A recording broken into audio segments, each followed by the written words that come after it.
La vie de tout être humain, même le plus ordinaire, est ponctuée par des moments forts, heureux et malheureux. Il n'y a qu'à penser au jour de la naissance et de la mort. Pour beaucoup d'entre nous, d'autres événements exceptionnels jalonnent notre route, comme le mariage, le premier poste de responsabilité ou un drame qui change tout. Il en fut de même pour Jésus. L'arrestation de Jean-Baptiste avait marqué le commencement de son ministère public en Galilée.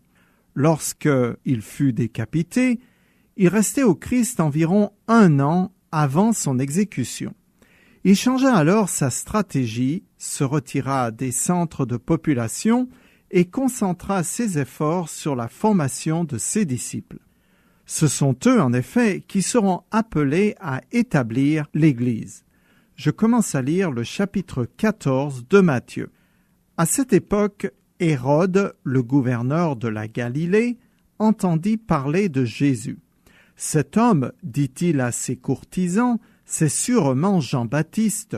Le voilà ressuscité des morts. C'est pour cela qu'il détient le pouvoir de faire des miracles. » Versets 1 à 2. Il s'agit d'Hérode Antipas, fils d'Hérode le Grand.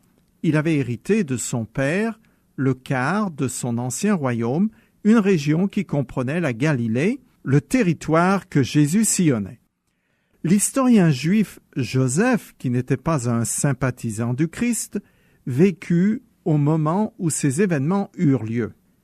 Il était très pointilleux dans les détails qu'il donne, ce qui nous rend bien service aujourd'hui, car tout ce qu'il a écrit concorde avec les récits du Nouveau Testament. Joseph mentionne Jean-Baptiste de nom et écrit que l'histoire racontée par Matthieu s'est passée dans une forteresse à 1100 mètres d'altitude appelée Machéronte, située à l'est de la mer Morte. Hérode avait épousé la femme de son frère Philippe, ce qui avait scandalisé la population et provoqué une guerre avec le père de son ancienne épouse. Cette sombre affaire de mœurs faisait, façon de parler, les choux gras des journaux de l'époque. S'il n'y avait eu rien d'autre, on aurait oublié toute l'affaire. Malheureusement, Hérode était à la fois un alcoolique invétéré et un lâche assassin. Voilà maintenant que ce roi superstitieux voit en Jésus la réincarnation de sa victime. La crédulité de l'homme du XXIe siècle est étonnante, tout comme celle d'Hérode. Certains pensent vraiment avoir déjà existé dans une vie antérieure et d'autres espèrent trouver leur voie dans l'occultisme. Ça me rappelle une vieille chanson où il est dit « Crois celui qui peut croire, moi j'ai besoin d'espoir, sinon je ne suis rien ou bien si peu de choses. » Celui qui rejette la parole de Dieu est forcé de croire en quelque chose, n'importe quoi, une idéologie, la science ou soi-même. Je continue le texte. En effet, Hérode avait ordonné d'arrêter Jean, l'avait fait enchaîner et jeter en prison à cause d'Hérodiade, la femme de Philippe, son demi-frère, parce qu'il lui disait « Tu n'as pas le droit de la prendre pour femme ». Hérode cherchait donc à le faire mourir, mais il craignait la foule, car elle considérait Jean-Baptiste comme un prophète. Or, le jour de l'anniversaire d'Hérode, la fille d'Hérodiade exécuta une danse devant les invités. Hérode était sous son charme, aussi lui promit-il avec serment de lui donner tout ce qu'elle demanderait. À l'instigation de sa mère, elle lui dit « Donne-moi ici sur un plat la tête de Jean-Baptiste. » Cette demande attrista le roi, mais à cause de son serment et de ses invités, il donna l'ordre de la lui accorder. Versets 3 à 9. Cette scène donne une idée des excès qui caractérisaient la cour d'Hérode, ce que confirment aussi les témoignages de l'historien juif Joseph. Hérode avait fait arrêter Jean-Baptiste car il était furieux que cet empêcheur de tourner en rond se mêle de ses affaires. Avec le temps, cependant, son attitude envers ce prophète courageux changea selon un texte parallèle que je cite. Hérode craignait Jean, Il savait que c'était un homme juste et saint. Il le protégeait donc. Quand il l'entendait parler, il en restait fort perplexe. Et pourtant, il aimait l'entendre. » Fin de citation. Je continue le texte. Il envoya le bourreau décapiter Jean-Baptiste dans la prison. La tête du prophète fut apportée sur un plat et remise à la jeune fille qui la porta à sa mère. Versets 10 à 11. Jean-Baptiste précède Jésus jusque dans la mort. Le récit de cette exécution mêle plusieurs thèmes du Sermon sur la montagne comme le divorce, l'adultère, la convoitise, le serment, la haine et le meurtre. Matthieu nous raconte les circonstances absurdes qui conduisirent à l'assassinat de Jean-Baptiste sans aucun commentaire. La société antique, comme la nôtre d'ailleurs, ont au moins 2 points communs, la luxure et la violence. Encore une fois se vérifie ce dicton, plus ça change et plus c'est la même chose. La fin tragique de Jean-Baptiste enseigne que la droiture et la fidélité à Dieu ne garantissent pas une vie longue et paisible, puisque ce prophète paya son courage de sa vie. Il mourut d'une manière ignoble pour assouvir la vengeance d'une femme tigresse assoiffée de sang, cruelle et sadique. D'autre part, ce récit rappelle que les récompenses que Dieu accordera à ses serviteurs fidèles ne sont pas de ce monde. Je continue le texte. Les disciples de Jean-Baptiste vinrent prendre son corps pour l'enterrer, puis ils allèrent informer Jésus de ce qui s'était passé. Quand Jésus entendit la nouvelle, il quitta la contrée en barque et se retira à l'écart dans un endroit désert. Mais les foules la prirent, elles sortirent de leur bourgade et le suivirent à pied. Versets 12 à 13. Jésus est touché par la mort de Jean-Baptiste qui était aussi de sa parenté. Il se rend dans un endroit désert pour faire le deuil de ce courageux précurseur. Il savait qu'il avait été mis en prison, mais ignorait son assassinat. En tant qu'homme, le Christ ne connaissait pas toutes choses. D'une manière générale, il subissait comme nous les limitations de son humanité. Ses prérogatives divines n'apparaissent que de manière épisodique lorsqu'elles concernent son ministère auprès de ceux qui l'entourent. Je continue. Aussi, quand Jésus descendit de la barque, il vit une foule nombreuse. Alors il fut pris de pitié pour elle et guérit les malades. Verset 14. Pour celui qui a son programme tout bien préparé d'avance, rien n'est plus frustrant que les imprévus. En voilà un de taille qui se présente à Jésus. Une horde l'accompagne. Il ne pouvait décidément plus avoir un moment tranquille à lui. Mais le Seigneur était prêt à accepter le dérangement et face aux besoins de la foule, il renonce pour un temps à son deuil. Il est pris de pitié pour tous ces gens qui sont comme des brebis sans berger. Alors, et selon sa coutume, il commence par guérir les malades. Je continue.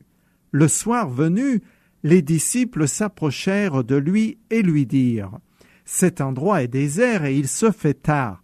Renvoie donc ces gens pour qu'ils aillent dans les villages voisins s'acheter de la nourriture. » Mais Jésus leur dit « Ils n'ont pas besoin d'y aller. Donnez-leur vous-même à manger. » Mais, lui répondirent-ils, nous n'avons ici que 5 pains et 2 poissons. Apportez-les-moi, leur dit Jésus. Versets 15 à 18. Le temps passe et les disciples s'inquiètent. C'est logique, mais un manque de foi de leur part. Surtout qu'ils ont en plus le culot de dire à Jésus ce qu'il doit faire. Selon un passage parallèle, ces petits pains d'orge et de poisson étaient le casse-croûte d'un petit garçon qui a accepté de s'en défaire. Bien qu'il n'en ait pas besoin, le Seigneur est prêt à utiliser ce que je veux bien lui remettre. Ces milliers de gens étaient assis en rangées de 100 et 50, ce qui devait représenter un immense spectacle son et lumière. En effet, d'une part, ils avaient la langue facile, et d'autre part, la tenue vestimentaire de l'époque était constituée de couleurs vives, bleu, jaune, orange, rouge, marron et surtout du violet, une teinture fabriquée localement. La venue de cette foule qui avait suivi Jésus à pied en longeant le lac fournit l'occasion d'un grand miracle, le seul à figurer dans les 4 évangiles avec la résurrection. Je continue. Il ordonna à la foule de s'asseoir sur l'herbe, puis il prit les 5 pains et les 2 poissons, il leva les yeux vers le ciel et prononça la prière de bénédiction. Ensuite, il partagea les pains et en donna les morceaux aux disciples qui les distribuèrent à la foule. Tout le monde mangea à satiété. On ramassa les morceaux qui restaient, on en remplit 12 paniers.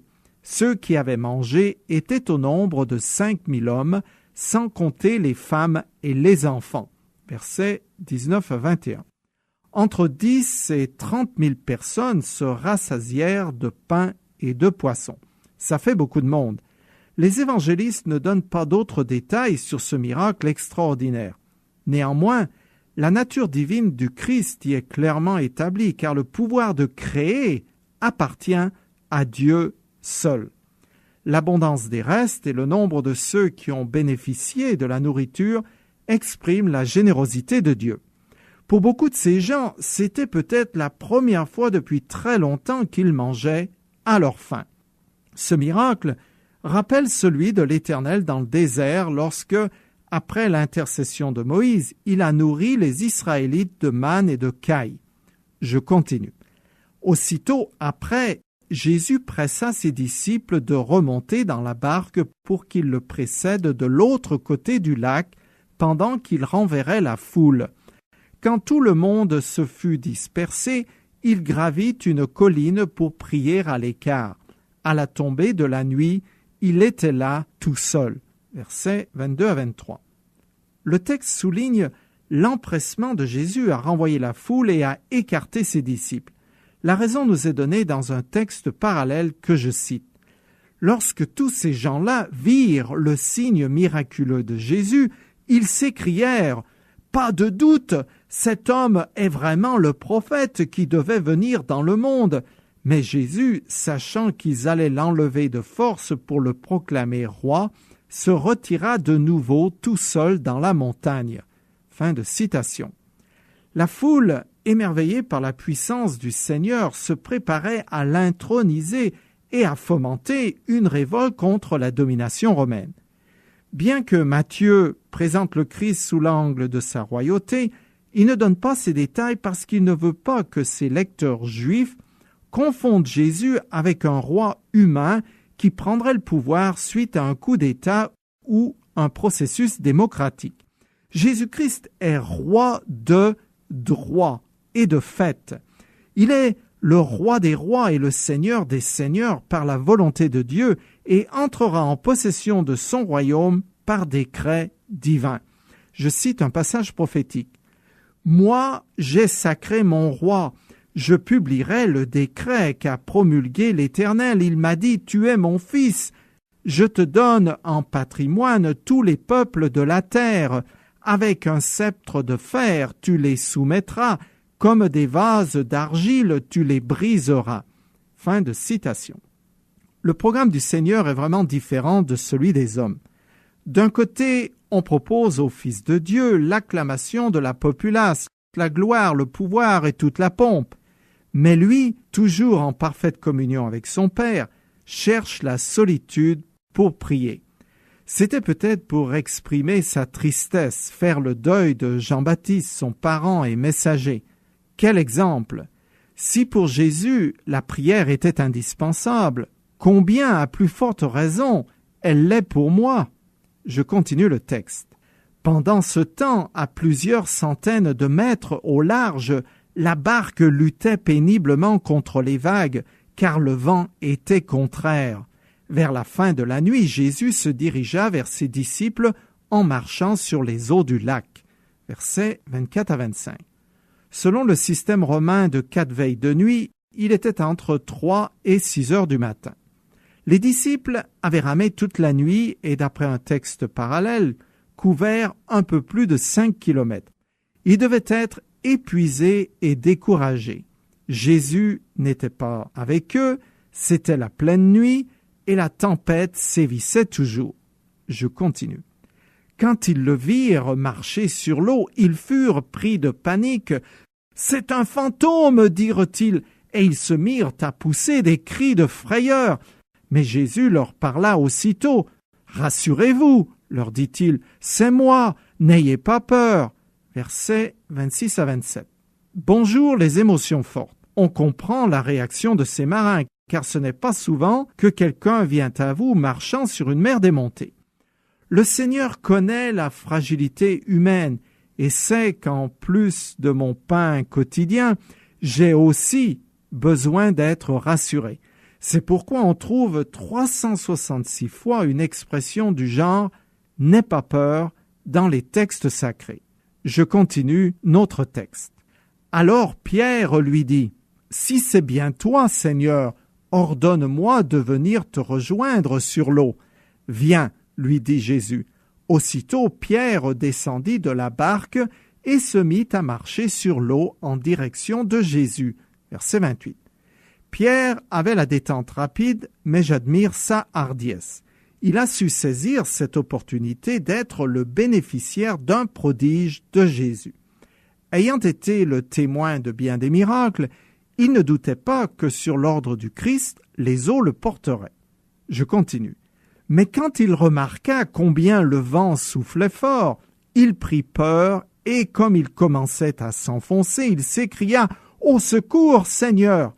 Immédiatement, Jésus lui tendit la main et le saisit. « Ta foi est bien faible, lui dit-il. Pourquoi as-tu douté ?» Versets 30 à 31.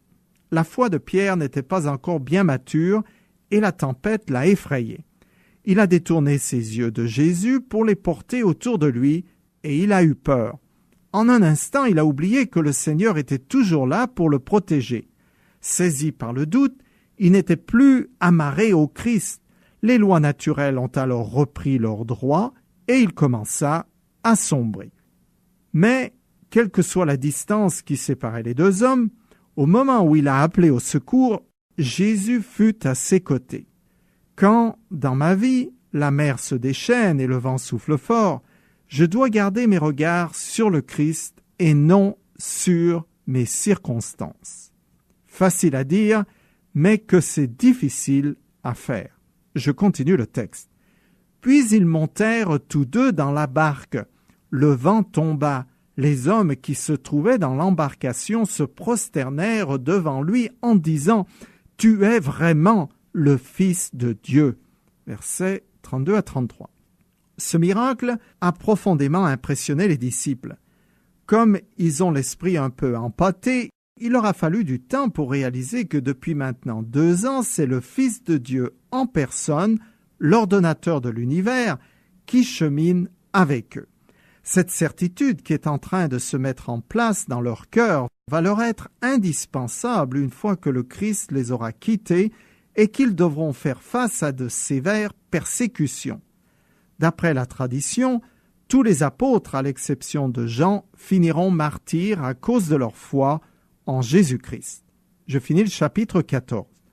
Après avoir traversé le lac, ils touchèrent terre à Génézareth. Quand les habitants du lieu eurent reconnu Jésus, ils firent prévenir tout le voisinage et on lui amena tous les malades. Ils le suppliaient de leur permettre simplement de toucher la frange de son vêtement et tous ceux qui le touchaient étaient guéris. Versets 34 à 36. La plaine de Génézareth s'étend au sud de Capernaum, la ville où Jésus demeurait. Les habitants profitent de sa visite pour se faire guérir et il suffisait de toucher son vêtement pour être délivré une fois pour toutes de son mal. Nous arrivons au chapitre 15 de Matthieu. Alors que précédemment, c'est le pouvoir politique qui s'est opposé à Jésus en décapitant Jean-Baptiste, maintenant ce sont les plus hauts échelons des autorités religieuses de Jérusalem qui envoient des émissaires dans ce coin perdu de la Galilée. Ils ne viennent évidemment pas pour l'écouter ou l'applaudir, mais pour croiser le fer avec Jésus, car ils sont terriblement inquiets de sa popularité qui érode la leur. Je commence à lire. À cette époque, des pharisiens et des spécialistes de la loi vinrent de Jérusalem. Ils abordèrent Jésus pour lui demander « Pourquoi tes disciples ne respectent-ils pas la tradition des ancêtres, car ils ne se lavent pas les mains selon le rite usuel avant chaque repas ?» Versets 1 à 2. Ces prêtres reprochent au Christ non pas de transgresser la loi, mais leur tradition qu'ils estimaient aussi fondamentale que les Écritures.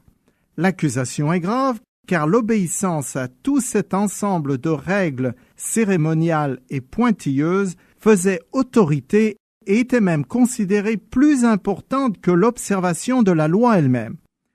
À l'origine, cet ensemble de rites qui deviendra le Talmud avait pour but d'ériger une haie protectrice autour de la loi afin d'empêcher le juif inattentif ou mal intentionné de la transgresser.